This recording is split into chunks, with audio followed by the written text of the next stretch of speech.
চেনা শহরটাও আজ হয়ে গেল অচেনা। বাস্তবতা মানুষকে তার চেনা মানুষগুলো, চেনা শহরগুলো, তার ভালোবাসাগুলো, সেগুলোকে বিসর্জন করতে বাধ্য করে। কেন করে জানেন? কারণ এটার কারণ হচ্ছে যে আপনি যখন বাস্তবতার সম্মুখীন হবেন, তখন আপনার কাছে সব কিছুই, শুধু আপনার শহর নয়, সব কিছুই আপনার কাছে অচেনা হয়ে যাবে। কারণ আপনাদের পরিচিত থেকে অপরিচিত সবাই একটা সময়, অপরিচিত মানুষগুলো হয়ে যাবে আপনার পরিচিত, পরিচিত মানুষগুলো হয়ে যাবে অপরিচিত। এটাই হচ্ছে বাস্তবতা।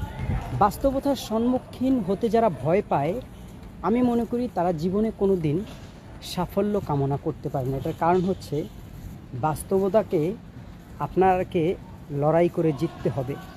আর বাস্তবতা এমনই একটা জিনিস যেটাকে আপনাকে মেনেও নিতে হবে। জীবন যুদ্ধের সবথেকে বড় একটা জায়গা হচ্ছে বাস্তবতাকে ভয় না পাওয়া এবং সেটার সাথে লড়াই করে ওইখান থেকে আপনাকে জিতে যাওয়া। ভালো থাকবেন সবাই।